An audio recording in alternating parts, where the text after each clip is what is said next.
Hello, everybody. I'm Ian Bremer, President of Eurasia Group, and we have a fantastic panel and a very important topic for you today, the new age of governance of Gen AI. And of course, when you're talking about the World Economic Forum, you really want perspectives from everywhere. We're certainly giving you that today. From my left, Halfan Belhou, who's the Chief Executive Officer of Dubai Future Foundation in the Emirates. Alexandra Reeve-Givens, the CEO of the Center for Democracy and Technology in Washington, D.C. Hui Lan, professor and dean at Schwarzman College at Tsinghua from mainland China. And David Robinson, who is head of policy planning at OpenAI, basically down the street. So there you have it. This is a fascinating topic. It is the most fast-moving topic in terms of governance and geopolitics that I have experienced in my professional career. And our panel is going to try to help us navigate where it's going. Usually I think about opportunities, I think about risks, and then I think about governance, sort of in that order. But I want to start with just a couple of moments from David at the end, because since it is moving so fast, and since you are one of the foundational players in the space, can you tell us, in terms of where AI is right now and where it's going really soon, not 3 months ago, not 6 months ago, right now and in the future, what are the things that are coming down the pike that you think are really going to matter, we need to pay attention to, that will play in how governance needs to respond?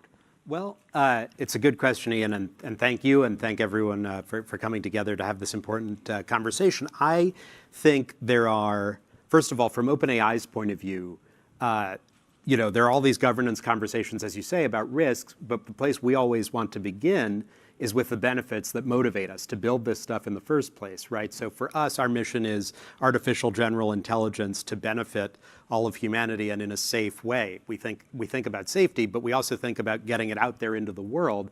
That's why we originally launched ChatGPT, was we said, here is something that is powerful, we're working to make it safe, but we also want to see what it's doing in the world. And that's something that we've continued. So if you think about, for example, the announcements we just made, I guess now, last week at our developer conference, just by way of illustration of kind of a direction of travel, it's that things are getting easier to use. There's less sort of picking from a menu. You have different modalities getting combined, so you can take a picture and you can show it and it'll analyze the picture. You can talk now to ChatGPT in your pocket.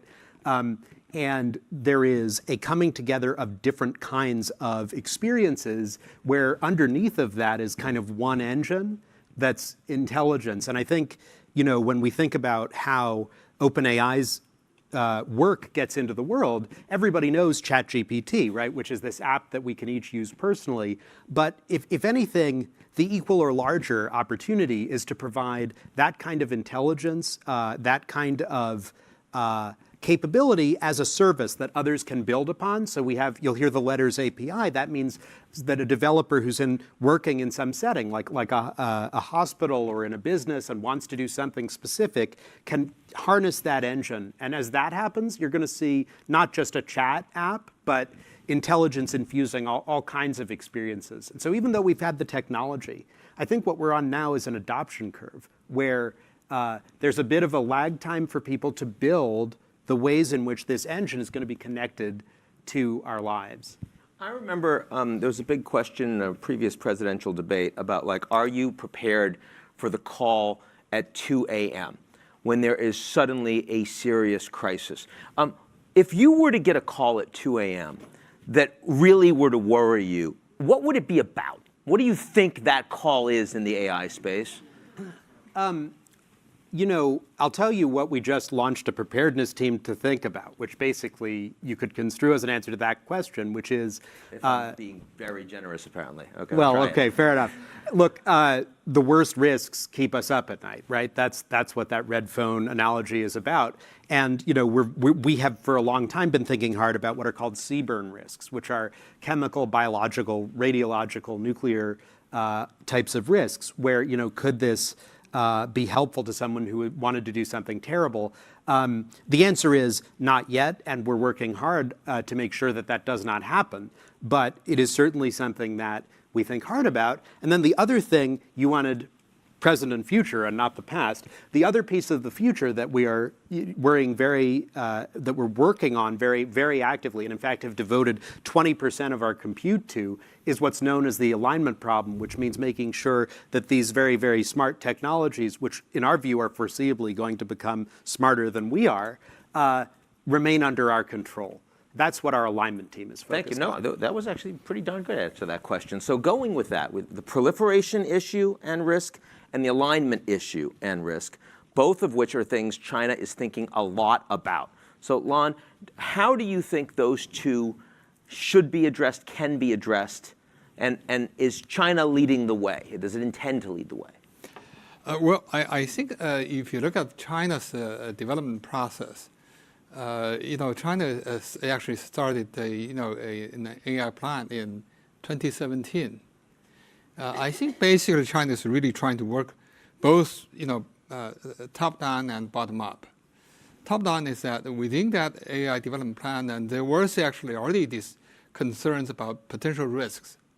And so actually, if you look at the so-called measures to, support the development and the governance of the AI plan, the first thing is saying that we're going to develop a set of regulations and legislation to ensure the safe and safe use of the technology.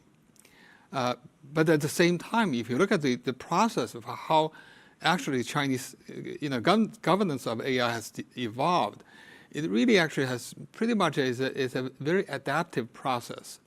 Really, sort of having various kind of regulations based on more specific, domain-specific areas. For example, data governance, algorithm governance, and also in application domains. For example, medical or whatever.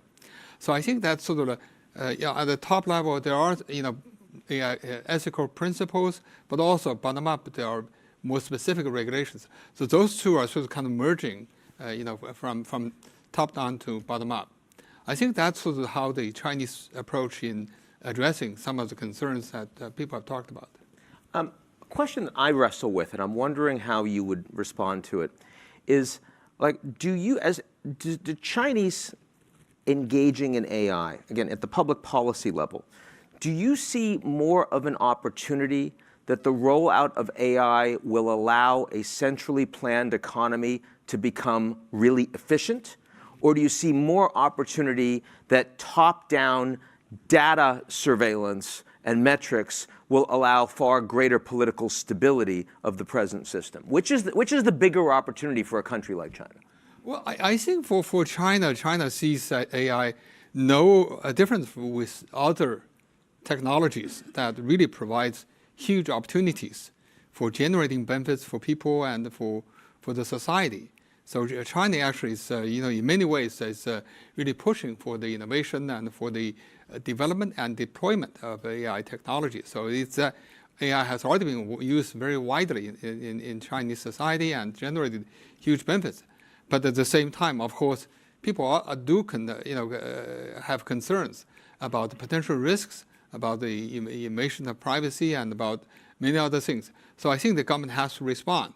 So I think that's sort of the kind of you use it, but also I think when you have some problems, and then the government have the regulations to come on it. And I think it's this kind of interaction and adaptation that really push the technology to the, I like the word adoption and diffusion. And so that's what we see. AI has already been diffused into many different areas. Okay, but what I'm really getting at, China is a global leader in AI. A lot of resources, a lot of capable people, a lot of government focus, a lot of corporates. Sure. I'm asking, do you see AI as providing more support and strength in the future for the Chinese economic model or the Chinese political model? Where do you think it's actually going to have more impact? I think on both. I think AI is a tool that indeed generates huge economic benefits, but also I think indeed it also helps the governance, and also of course presents governance challenge. So I think that you have to wrestle with both. Okay, you clearly have not gotten yourself in trouble with that answer. So okay, we're good, we're good. let me now turn to Khalfan, because I'm from your perspective, right? I mean, new country, you've got, all sorts of people that are just, going to space. You weren't thinking about that really 10 years ago. Right? Crypto everywhere, I'm seeing, I mean, you're just committed to it. And now AI. It's kind of like venture capital approach, right? So how much time are you really spending on governance, and how much is it just, hey, everybody, we're open for business, come on in? Okay. First of all, I mean, good to be here. I mean, great to be with you, Ian, and honored to be with the panelists. I can't really see the audience because of the light, but great to be here with you all. They love you, honestly. I love they them really back. do. I love them back. I can't see you, but yeah, I mean, you've summarized it well. And when it comes to the Dubai and the UAE, literally, we feel as government officials, we literally feel like we're working with leaders that are entrepreneurs and that are wearing a venture capitalist kind of hat. What I mean by this is there's so much delegation and risk-taking. There's so much acceptance of failure. There's so much. We've gone through such a fast journey in such a short period of time. Country's barely 50 years old. We were heavily dependent on pearl trading in the 60s. Then, of course, oil discovery was there. Fast forward, we're sitting here now in San Francisco discussing AI, discussing space, and discussing blockchain 6-7 years ago. So I think the idea, and this is a segue on what Dubai Future Foundation is all about, which is also a segue to our discussion today. So if you can just give me maybe a few moments to... Don't go crazy. I won't. I'll try not to. But DFF, or Dubai Future Foundation, is simply... gives you an idea of how the DNA of the country functions, and it's a partnership we have with the World Economic Forum. 6 years ago, there was a gathering in the UAE, which you have attended, Ian, the World Government Summit. Yeah. It's a global convening of government leaders and executives from all over the world. And there was a small immersive experience within this summit, which was probably the size of this room. And it was an immersive experience of the future relevant topics. And back then, the ideas were the future of food, applying robotics, exploring space. And it only took one visit of our leadership to actually walk through that small immersive experience where there were leaders from all over the world discussing those important topics. I remember Zionist Sheikh Mohammed walking in from one side, coming out from the other door and saying, hold on, this conversation cannot be confined to the delegates of the summit. This process of thinking about the future should be institutionalized. We need to have a process for this. So he comes out at the other side of this immersive experience, announces Dubai Future Foundation, appoints a team chaired by the Crown Prince of Dubai. The board has ministers and DGs across all sectors, and I'll come back to that. And the beautiful thing is then once the CEO was appointed, he had to figure out how this all functions, right? And that's the beauty of our leaders. They come up with the seed of a vision, and then we need to come up with a way on how this works. And I'll come to the point now. Shall I? Yeah. Okay. Yeah, it's a good time for it. Okay. Yeah. What I'm trying to reach is you have the engine that's accepting risk, and you create a platform to test new ideas, and you have access to government agencies. Now, when it comes to AI, it's the same thing. We just connect the innovators, we connect the government leaders, we connect the funding mechanisms, and we try to work out on solutions. And I don't think the solution, whoever tells me that AI, and we have the experts here, of course, but whoever tells me that AI can be governed in general, I think is mistaken. I think AI is an enablement across all sectors, and the only way to actually understand how to govern it, Ian, is to go through specific use cases where AI really applies and what sectors, and getting the experts across those sectors with involvements of regulators, investors, entrepreneurs, like I said, and the right financing mechanism and the right speed. You get those all on board, and then you can figure out solutions. So easier said than done. Thank you for that. We're definitely going to get into governance. But before we do, I want to give Alex a chance to talk specifically about AI and society, AI and democracy. And we talked a little bit before the panel, and you said you were most interested, and I really want to give you a chance to do this, to talk about specific examples, because so often I am in rooms talking about AI, and we are really at 100,000 feet, and people want to know, like, how is it affecting my life? What are the opportunities? What are the dangers as we roll this out at breakneck speed? Everyone's adopting it. It's not going to have global governance tomorrow. The technology is going to move faster than the institutions. So what does that mean concretely for the work you're doing? Sure. So I think it's helpful to get specific, right? Because it's nice to think about countries being a testbed for innovation, but also governments have an obligation to think about the rights of the people living within their borders and around the world. And there are really concrete harms that we need to think about in a serious way. So I'm going to interpret this as your version of what's the 2 a.m. phone call that keeps me up at night leading a democracy organization. First of all, in terms of level setting, you should never let anybody have a conversation about AI without saying, what are you talking about and what do you mean? So I'm going to try and do that by saying I'm not speaking just about generative AI. This is not just about what OpenAI is doing, but other AI uses as well, particularly where AI is being used to make decisions today that impact people's rights in their lives. So I think about kind of three big buckets that we need to really focus on. One is how AI is impacting people's access to economic opportunity and potentially deepening social economic divides. When you have a technology that functions by learning from existing data sets and identifying patterns and then making decisions based upon the patterns that it sees in existing data sets, that is a recipe for replicating existing social inequality. We're seeing that when AI is used in decisions about who gets a job, in hiring recommendations, for example. If you don't design that well and you train it just on a data set of who is currently at the company, you're going to replicate existing social harms. But we can also think about this in terms of healthcare systems as they are based on existing training sets, how we make sure that they are working for the communities and the people that are not well represented in the data sets, and having that embedded from the very beginning. A second set of concerns is around people's individual freedoms and their rights. And this is particularly an issue where governments around the world, including here in the US, use AI as part of their surveillance and their policing and their law enforcement capacities. We can think about this in the realm of face recognition technology, again, used in systems around the world. We can think about it in terms of predictive policing and where resources are going. We can think about it in terms of people's social media communications or their online browsing habits, feeding into government interventions, government surveillance. That is all powered and enabled and will be increasingly enabled by growing AI capabilities. We need governments to be accountable when they're using the tech in this way. The third and final bucket that I'll touch on is informational harms. And this is a big one because we live in a connected society and there's so much benefit that comes from this.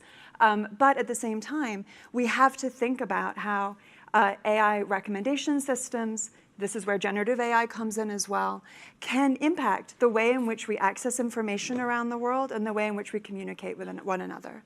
So you can think about this in terms of representational harms. When you ask a generative AI company to write a story or to create an image for you, what story is it telling and how is that story showing up? Is it able to tell a story about a same-sex couple?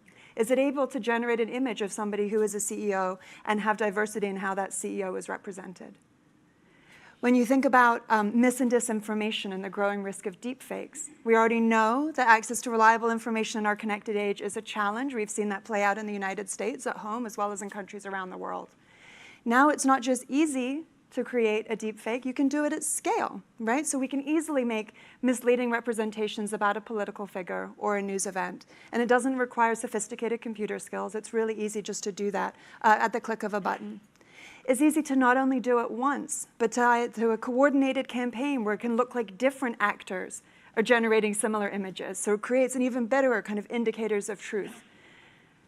Now, the solution isn't to ban the technology, right? There are plenty of good reasons and good uses as the tech can be put to, but it tells you why governance is so important. And that's governance at the developer level, the companies creating these tools, at the deployer level, the social media platforms and others that are allowing this information out into the ecosystem, and for governments as well to step up and act. How are they boosting trusted sources of information? How are they showing up in this confusing moment to help people pierce through and get the information that they need? So there are more things we can talk about, but I think about those three buckets because it kind of crystallizes it. And what's interesting to me, David and I know each other, we've worked together for a long time. There's a really important conversation happening around long-term safety risks, around alignment, and that needs to happen. But the harms that I described right now, every single one of them is happening today. These aren't future We don't need big safety research institutes to address these harms. We need companies and governments to act now. So as you talk about AI, this is why I say you need to push people on what are the harms they're thinking about and what version of AI are they talking about. There's some low-hanging fruit we could be going after right now to try and address some of these concerns. I'm really glad you brought it up that way, because I have very little interest in talking about AGI on this panel. I'm very interested in talking about artificial intelligence right now and like in the next year, because we see the impact. And I see that you have vaccines and you test them even in a pandemic before people can actually use them. You have genetically modified foods and you're going to test them before you roll them out. Algorithms, when we talk about social media, were rolled out, and we're experimenting real time on populations. Now we're looking at, with the executive order, we're looking at, and with the voluntary commitments we saw before that in the White House, we're looking at, well, we need to do something to make sure that we're testing these models. But there are lots of ways to test the models, right? You can test them in terms of can they be abused and misused beyond their original intention by bad users or even by other AI bots. Or are they? What are the implications they have as they're used on children, as they're used on populations? I'm wondering, as you're at the cutting edge of this technology, where do you think we need to go? Because there are harms that are happening right now. We're already rolling this out, right? The horse has left the stable. What needs to happen? What are your priorities for what we can do to ensure that these algorithms are not causing public harm? So it's a great question, Ian, and I actually would love to start where Alex left off, which is to say that we think that both these sort of more advanced risks or AGI-oriented concerns and the things happening today are essential. And if you look at the voluntary commitments that we made, look, we recognize we're building this. There's expertise inside labs like ours that is not inside governments today. And so part of our responsibility, because again, our mission is safety and the benefit together.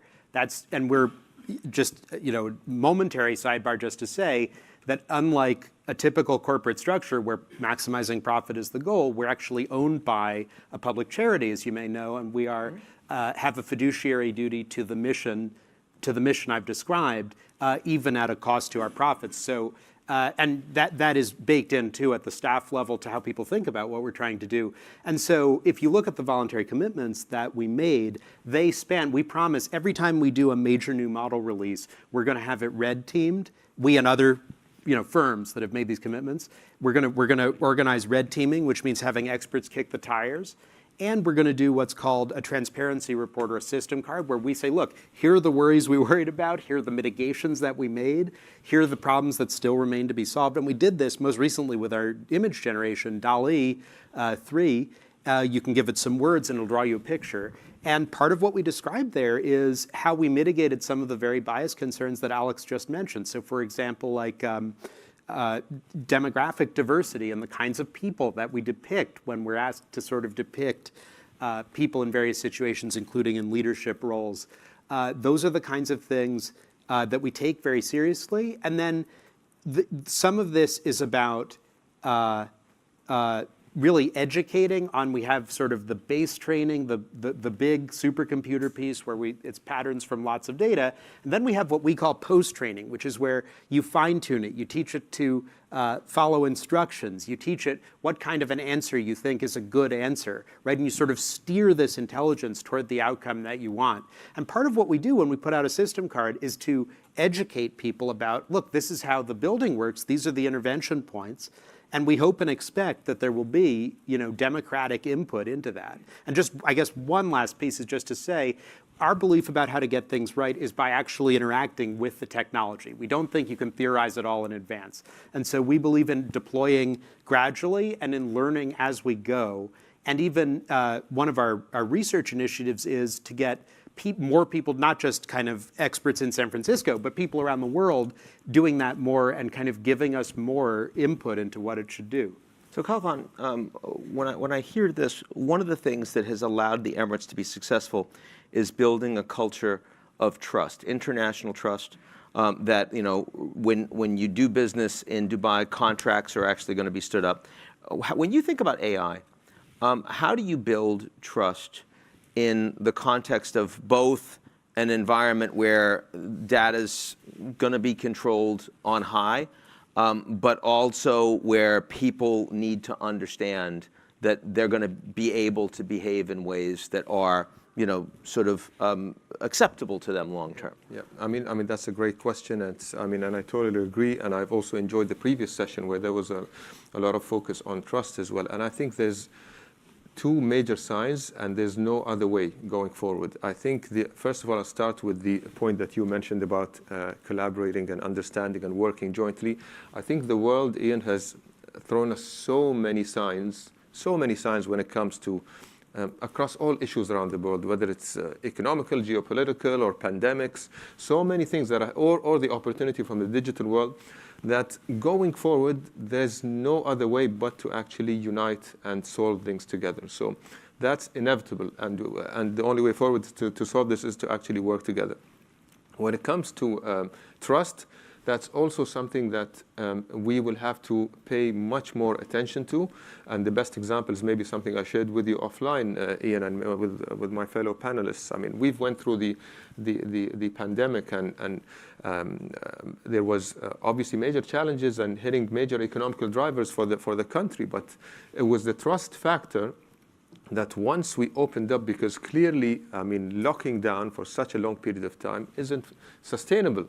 But in the beginning, it was the health and safety was our top priority. But post that phase of really raising the awareness at the pandemic, we had to open up. And we opened up, and you saw how much the trust was handed over, and people were abiding by the rules, 95%, which was followed, obviously, by the great, vaccine rollout at that time. And now you look at the numbers, we're even better than 2019. But that's a small sign. When it comes to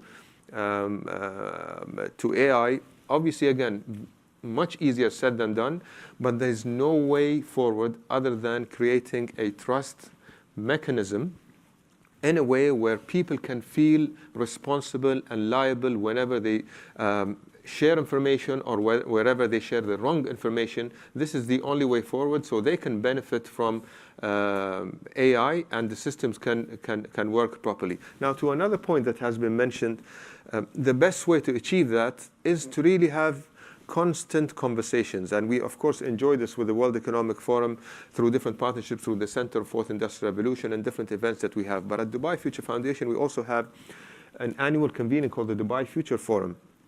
We invite futurists from all over the world. We have panels and topics, and we had a specific assembly for generative AI. It was called the Gen AI Assembly that happened 3 weeks ago. And it's just more conversations, more toolkits and pilot projects, and involving everyone. Let's also, the point you mentioned was extremely important. The access to the right infrastructure, the right technology. If we leverage the data in the right way, we'll realize that not everyone is fortunate enough to get access to the values of artificial intelligence. But if you look at it in a positive way, AI can, if deployed in the right way, can actually solve for this. We can actually figure out where are the gaps in the world and where are the needs and where the world can really have to pay more attention. So, Lan, when we talk about trust, the United States and China finally, with a summit meeting on Friday, these are two governments that have very little trust for each other.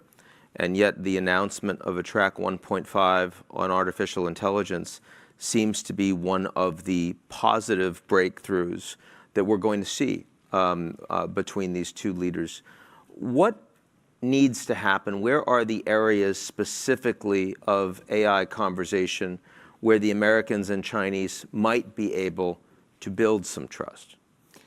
Well, I think first of all, let's go before 2018. I think there's a lot of trust between U.S. and China. If you look at the academic collaborations, U.S. scholars and Chinese scholars, they publish more joint papers than any other collaborations. No, I just meant the governments, but I agree with you. So you know that. And also in terms of if you look at the China's AI business development, there's a lot of sort of venture capitals of the U.S. source and whatever other source also went into Chinese AI development. So there were a lot of those collaborations, a lot of trust. I think it was since 2018 because of the U.S. sanctions on the Chinese tech areas, and that began to block those kind of collaborations. So I think now with this kind of summit meeting, and hopefully that began to to show the willingness to collaborate on that. And I think certainly in many areas there are sort of common interests to work together. One example is the how to prevent sort of military competition, arms competition in AI. And I think there are certainly there's certainly a huge interest of coming together. And also, of course, there are also many other issues related to the business development and how actually there could be collaborations to unleash the huge potentials that might exist. So I think that there can be multiple ways that the U.S. and China can work together.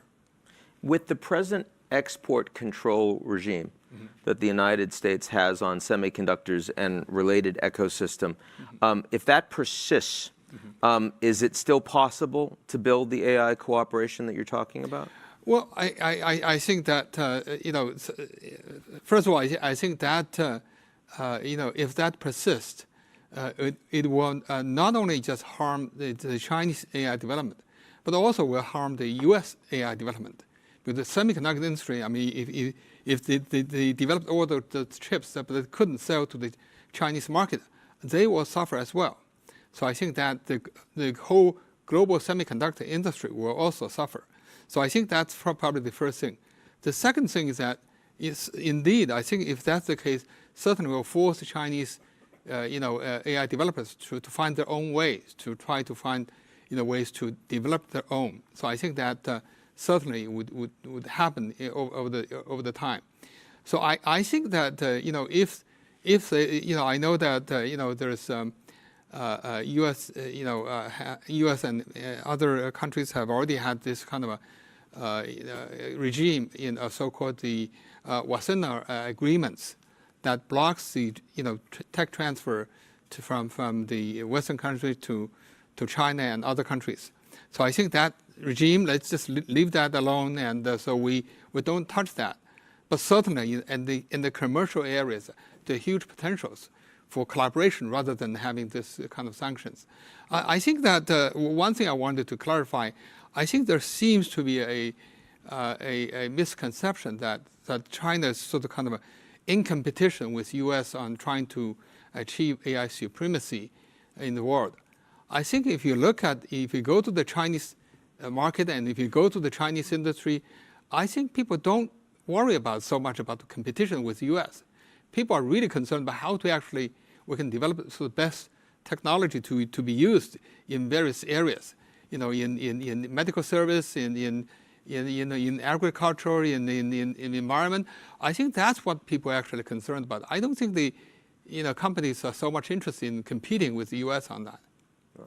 Certainly the fact that this is going to be a track 1.5 and not a track 1 should be helpful in addressing that point. Whether it's successful is another question. So, Alex, we've had a bunch of different perspectives here.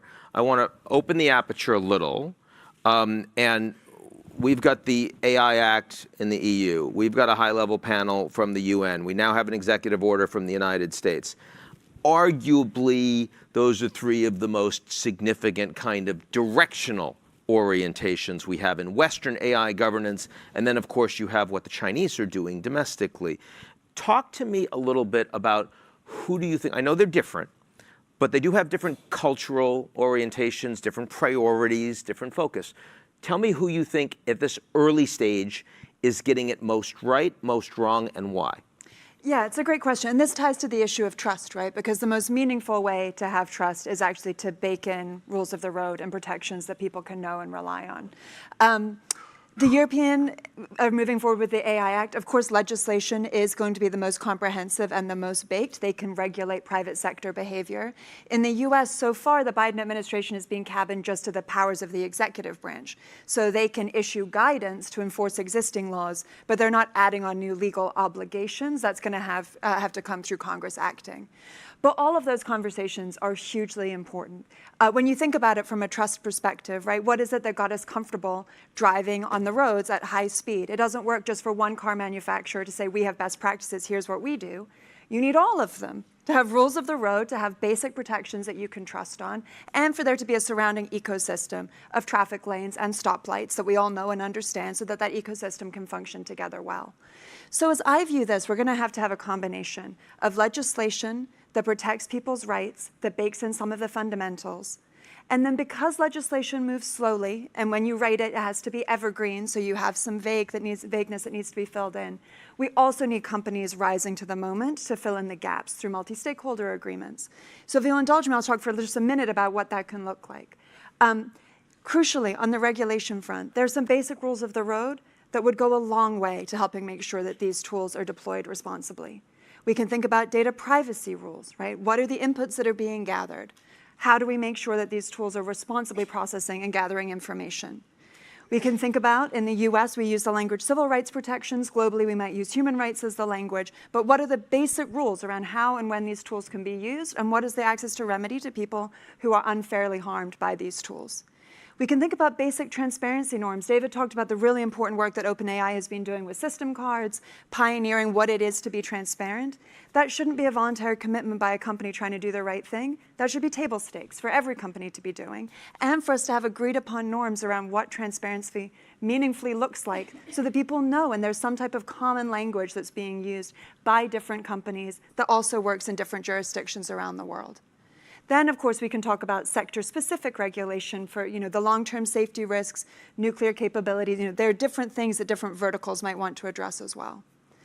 So that's one key area that we can have meaningful progress, and the European AI Act is starting that, and the US legislative conversations are carrying it forward too. Government use that I was alluding to before is another one. But let me quickly, before you take the mic back, talk about what that private sector involvement has to look like too. And I think that's particularly important in a space like the World Economic Forum, where we have people thinking around what are the types of commitments we can make as a multi-stakeholder body. So we had the voluntary commitments that a number of companies made to the White House. We've had similar efforts in Europe to think about what that might look like. The G7 has a code of conduct that they've put out, and the UN now has this advisory board. So a lot of different places where people are trying to define what good looks like. That is a really meaningful breakthrough. It gives me hope about this year. It gives me hope about the AI conversation. But there's a fundamental flaw in how this is working right now. Right now, companies are meeting with governments. They are thinking through what is the suite of commitments we can pledge to undertake. Then they are writing them together, and they are releasing them onto the world. It's a really good first step. That's not how you achieve meaningful accountability in the long term, right? Multi-stakeholder bodies are multi-stakeholder for a reason. You need to have civil society and external third parties in those conversations as well, helping to build out the scaffolding of what responsible development and deployment looks like. You need deadlines and timelines. You need accountability measures for how those companies are going to report their progress on what it is that they're promising to do. And it works much better when there are outside groups that can help participate in that conversation. I think a key thing to know is that this isn't our first rodeo, right? This isn't the first time that the economy has thought about how to deal with breakthrough technology. And we can learn a lot from the fights over the social media wars and the scholarship that has come around what the field of trust and safety looks like and what meaningful multi-stakeholder governance looks like too. And there we have bodies that have sprung up, they should be more empowered, but have been sprung up to say, okay, if your company is going to do this, what is the policy? How did you develop it? Did you develop it with civil society and outside impacted communities at the table? How are you enforcing it? And are you transparent in how you enforce it? Do people have visibility into what you're doing to help make that accountable? You also have things like the commitment to do human rights due diligence before you move into a new region. There are bodies like the Global Network Initiative, where it's companies and civil society together helping the companies stay accountable to their promises and then being audited from the outside. So I surface this again just because the legislative conversations are really important, But we know that legislating is hard and sometimes very slow, spoken as an American civil society advocate. We know legislation can be slow. These multi-stakeholder efforts are really important too, and we have to think about how to weave these together to make them meaningful in protecting people. Thank you. I agree that we need to look at where we've done this before. Of course, when I think about governance around social media, I'm not enormously hopeful in what that's going to look like for AI. Now, as a political scientist, I'll take my little narrow lens for a second. I see the disinformation issue getting worse. I see it getting worse driven by AI. I feel it around the Middle East war. And I certainly see it in terms of the coming U.S. election for 2024. And of all of the things that the U.S. executive order addresses, that is not near term. So given that, what do you think can be done, both broadly speaking, and then, so specifically applications like Watermarks, for example? I mean, like, is it okay if everyone has a different one, or do we need an actual single standard for how that works? I'm interested in those sorts of things. So this is something we're all, from the top on down, from Sam on down, we're all thinking a lot about elections. Actually, we just had a full-time person just begin to build a team and a program around that a year out of the U.S. Elections that are upcoming. And of course, there are many elections around the world that are upcoming. And we know that bad actors will use the least constrained tools that are available. So no matter what we put in our usage policies, we also know, and we also open source some of our things, but open source things that don't have usage policies are going to make a lot of powerful capability available to disinformation actors. That's clearly part of what's happening. I think there's been a really interesting shift in the watermarking conversation. So this is like encryption to know that this image came, for example, from OpenAI. And we actually, in the voluntary commitments, the wording on this was very careful. We said the thing we need is for people to end up knowing when they're looking at a AI output versus something that's from some more traditional source, like a camera. And there are different ways that you can do that. We can mark our stuff. We're looking at ways of doing that. We can have classifiers. So you give it a copy of something and it says, well, did this come from us or not? We're doing that too. But one big shift in the EO was it talked about provenance and authenticity, not just for the generated stuff, but for the real stuff. So for example, what can BBC or other news outlets do to sign a photograph and say, we are vouching that this is a real photograph? And I think if your personal forecast here, marking the real is going to be the key that unlocks this, because we know, even if, and we will mark all of our stuff, or we will have classifiers. We'll have provenance controls around all of OpenAI's audiovisual outputs. We've committed to that. But we know there are going to be also lots of other models and lots of other generated stuff, and not all of it is going to be marked. And so I think in the end, what we really need is we need a way of knowing what there's a human vouching for and saying. Single standard for that, do you think? Not necessarily. I think there can be different contexts where the vouching happens, but it's also not just a matter of the standard of how the stuff gets marked or organized. As you said, the social media piece is the distribution. And so if I'm browsing, on Facebook or Twitter or whatever I'm supposed to call it now, they need to be paying attention to these signals, and they need to create a user experience where the end user doesn't have to be a crypto nerd in order to know, okay, what's got the right stamp on it? And so we see this not as something where like AI companies or news agencies are going to solve this on their own. It's a multi-stakeholder problem. If I can join in just a second, I think what David's saying is so important and really right. So OpenAI has been very thoughtful in terms of their usage policies on this and all of the rules. But to David's point, what we really need is actually how to boost the trusted information in the online environment. And that is not a new problem. That is something that many advocates in the space have been saying for a long time. So just to give one very specific example, because we promised we'd try and be tangible on this panel, my organization did a survey of election officials across the United States and found that only 1 in 4 election officials uses a .gov web domain. A lot of them are using things like, springfieldvotes.com, and that's where all of their election information goes. Really easy to spoof, and that is just basic web hygiene, right? What website are you bothering to create? So there's simple ways, the content authenticity signaling is another one, where we can boost the trusted voices to put out that important public information, and it's why we need an ecosystem-wide approach. So before we close, one big question for at least Lan, but maybe more broadly as well if we have time to do it, which is in 10 years' time, AI continues to explode. do you think principally human beings on the planet will be interacting in one global digital space together, in two separate fragmented global digital spaces, or in many, many that are not particularly overlapping? What do you think is most likely? Most likely is one fragmented and system. Well, I think of the complexity of the AI governance. I think in the international global governance regime, we have something we constantly call the regime complex, meaning that there are many different kind of regimes governing the same issue. But unfortunately, this regimes doesn't have any sort of like a hierarchical relationship. They they all have some relevance to some pieces of it. But I think that that's the situation we are in. I think this is AI governance. We have many different institutions, many organizations, many regimes that's really trying to play together. Unless I think that U.S. and China can find a way to compromise, to get together, to work with other institutions and with the UN, I think then we might address that problem. That is a key question, Yeah. and we're out of time, but a really good one to end on. Please join me in thanking an excellent panel.